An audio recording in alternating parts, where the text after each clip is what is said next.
Halo semuanya, selamat datang kembali di channel ini. Jumpa lagi dengan saya Vicky Impong. Semoga kalian semua selalu dalam keadaan yang sehat. Ada berita yang menarik tentang sepak bola Indonesia, tentang timnas kita. Dan ini pasti menarik. Kita akan sama-sama menyaksikan dan mencari tahu kebenaran berita ini tanpa perlu banyak basa-basi. Let's play this video. Indonesia gantikan Israel di Olimpiade. Bukan hoax, di banned FIFA ini skemanya. Part 4. Ini perhitungan slot negara kenapa Indonesia yang dipilih. Pembahasan selengkapnya di YouTube BM Bola. Oke, kita lihat dulu. Apakah beneran bukan hoax, teman-teman? Ini kenapa nggak? Sementara Amerika Latin mendapatkan 2 slot yang juga udah diisi full oleh Paraguay dan juga Argentina. Nah, sementara Asia sama kayak Afrika tadi mendapatkan 3,5 slot. Yang 3-nya udah jelas kan, sama Jepang, Uzbek, dan Irak. Sementara posisi setengahnya nggak didapat karena wakil dari Asia yaitu Indonesia kalah oleh Guinea tadi saat melawan perwakilan dari Afrika di playoff. Nah, kenapa Indonesia yang cenderung mendapatkan persentase terbesar untuk bisa menggantikan Israel jika seandainya nanti FIFA benar membanned Israel dan mencoret Israel di keikutsertaan Olimpiade. Saya tidak ingin masuk ke lebih dalam ke soal apa yang sedang dilakukan oleh Israel sekarang ke Palestina. Saya tidak ingin masuk ke situnya. Tapi intinya jika secara data yang saya baca, sementara Amerika Latin mendapatkan 2. Ada kemungkinan, teman-teman ya. Jadi berita yang beredar di bahwa Indonesia akan menggantikan Israel di Olimpiade itu sebenarnya ada kemungkinannya ya, bukan berarti sudah pasti dan belum pasti. Ada, masih di 50-50. Kita ikuti perkembangan beritanya saja. Bentar, timnas bersiap ke Olimpiade. Timnas Indonesia lolos Olimpiade Paris, Mesir mengundurkan diri, FIFA tunjuk Indonesia. Nah, ini masih simpang siur beritanya, teman-teman. Ada yang mengatakan bahwa Indonesia menggantikan Israel, ada yang mengatakan Indonesia menggantikan Mesir. Kita harus update dan mendapatkan informasi resmi dari mungkin dari akun official PSSI atau gimana ya. Guys, kalian tahu nggak? Kita selangkah lagi akan membuat sejarah, yaitu lolos ke babak ketiga kualifikasi Piala Dunia 2026. Terus skenarionya kayak gimana? Lo tinggal simak video gue ini, gue ceritain. Tapi lo bantu gue dulu, hilangin dulu tanda-tanda ini, dipencet, di follow akun gue. Sikat. Ini dia skenarionya. Yang pertama, kita cukup sekali menang aja lawan Irak atau lawan Filipina, udah kita pasti lolos ke ronde ketiga. Skenario yang kedua adalah kalau misalnya kita seri, dua-duanya seri nih, lawan Irak seri, tetap lolos. Lawan Filipina seri, terus Vietnam menang dua-duanya, dilihat lagi selisih gol dan head to head dengan Vietnam, kemungkinan juga kita akan lolos. Terus kalau kita kalah di 2 pertandingan gimana? Ya kita berharap Vietnam harus seri 2 kali atau menangnya cuma sekali. Jadi kita tetap menang poin. Ya itu dia skenarionya. Tapi lu juga pasti setuju sama gue kalau kita nggak akan kehilangan poin di Jakarta. Minimal seri lawan Irak dan harus menang lawan Filipina. Indonesia kemungkinan besar akan lolos ke ronde ketiga, guys. Tolong doa dan dukungan yang pol-polan lagi untuk timnas kita. Komentarnya sikat. Jadi semakin dekat dengan Piala Dunia, taruhlah imbang melawan Irak dan menang melawan Filipina, auto masuk ke babak putaran ketiga dan selangkah lebih dekat dengan Piala Dunia. Kita doakan yang terbaik ya. Jangan sampai menyia-nyiakan kesempatan yang ada. Dibesarkan, ada keturunan Belandanya, dibesarkan oleh sepak bola Belanda, gabungan dengan para pemain Indonesia. Jadi timnas kita, timnas singkong keju, kita lihat jalannya. Sampai mana mereka, timnas kita, asuhan Sinteyong ini bisa berjalan. Yang versi saya adalah timnas Indonesia rasa singkong dan keju. Tapi kita bicara dalam gambaran lebih besar, menurut saya timnas ini proses itu sudah benar. Karena saya khawatir kalau kemudian ada suara-suara yang mengatakan bahwa diganti aja lah gitu.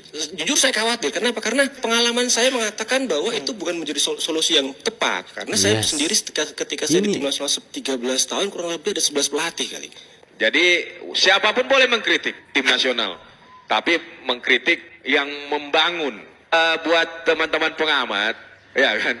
Kalau mau berbicara aja lah pemain bola. Jangan berbicara dengan seperti orang yang bukan di dunia bola. Saya mau ngomong bola sendirian. Soal apa? Soal Sinteyong, nggak usah.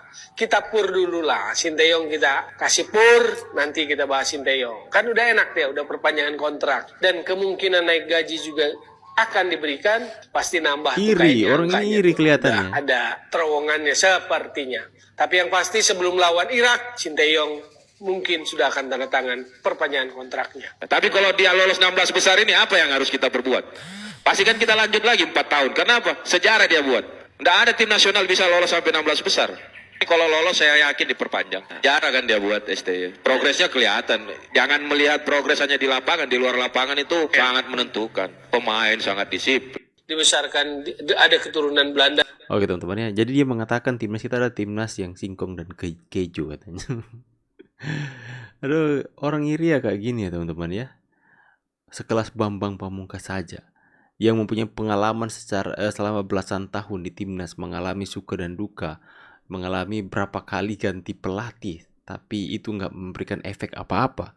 Malahan itu hanya membangun dari nol, kemudian membangun dari nol lagi, bangun lagi dari nol. Tapi sekarang sudah keputusan yang tepat oleh ketua PSSI kita untuk mempertahankan Sintayong. Karena ini membangun sebuah sistem dalam sepak bola ini benar-benar nggak bisa seperti kalian membalikkan telapak tangan. Timnas kita resmi akan berlaga di AFF. Kayaknya masih penasaran ya. Setelah sekian bulan, sekian purnama, kita nggak pernah bisa jadi juara. Selalu runner up, dan runner up.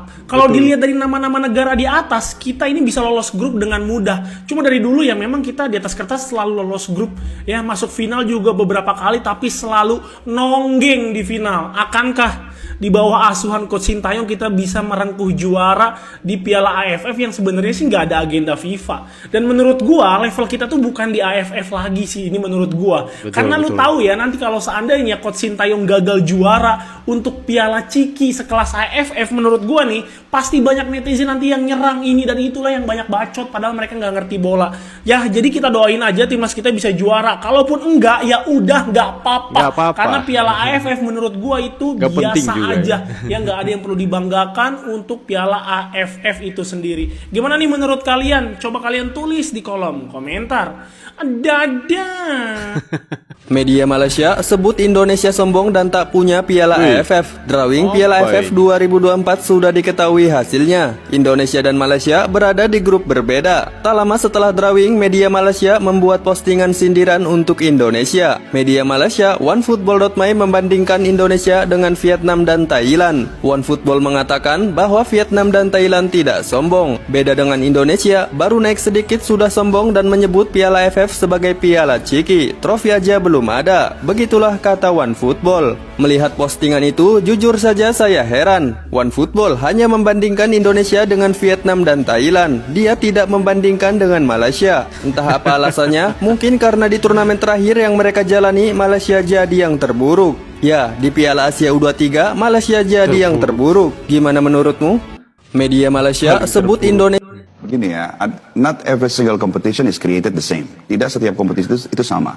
Brazil tidak pernah menang Gold Cup, tapi dia menang Piala Dunia. Kenapa? Karena Brazil tidak peduli terhadap Gold Cup. Kalau saya disuruh milih juara Piala AFF dengan kualifikasi Piala Dunia, saya pilih kualifikasi Piala Dunia. Ataupun saya pilih kualifikasi untuk Olimpiade, karena levelnya lebih tinggi. Yang duduk di stadion juga berbeda. Kita bahas bisa 3 besar. Ya, perebutan juara ketiga di U23 itu menurut saya lebih tinggi daripada memenangi Piala AFF. Karena itu Southeast Asia. And then in AFC Under-23 we are fighting against South Korea. We are fighting against Saudi Arabia, Uzbekistan. This is ini adalah powerhouse-nya Asia gitu loh. Oke. We are in the big games now. Ada sependapat dengan itu, Bung Towel? Tidak sependapat. Kenapa tuh? Ya karena begini, dalam sepak bola itu ada tahapannya, stepping stone, milestone gitu loh. Kita betul di U23 pencapaian luar biasa, tetapi yang diukurkan adalah ada yang menyesatkan lah belakangan ini menurut saya, termasuk pandit-pandit yang ngomong yang menurut saya sih seolah-olah jadi buzzer itu, bahwa AFF itu jangan prioritas. Memang tidak ada yang bilang ASEAN itu prioritas, kita ingin ke level yang lebih tinggi, tapi yang mau ambil dulu itu untuk memastikan kalau kita pakai mahkota itu clear, kamilah mahkota Asia Tenggara gitu loh. Kami nggak takut lagi sama Vietnam, kami nggak takut lagi sama Thailand. Kenapa itu? Thailand sudah melakukan itu. Tapi ketika dia mau ambil Asia, ternyata nggak mudah. Itu kan perjalanan sepak bolanya nih. Thailand itu untuk juara Asia Tenggara, mahkota raja itu sudah dapat. Mereka juga sama targetnya, ingin di Asia lolos, jadi salah satu wakil Asia ke Piala Dunia. Tapi itu proses yang nggak mudah. Artinya, Kalau kita belum juara, pakai udah ngomong ketinggian di sini kan nggak lucu juga. Oke, jadi Tapi ada jangan ukurannya diplesetin, juara. termasuk oleh para pandit yang mungkin buzzer, ini bukan target dengan prioritas. Siapa yang bilang AFF prioritas gitu loh? Prioritas tentu harus lebih tinggi, tapi itu harus ambil. Kalau kita memang jago gitu loh. Oke, akhir tahun ini ya. Soal proses juga harus kita analisis secara sepak bola. Naturalis itu adalah proses atau apa gitu yang dimaksud proses sepak bola.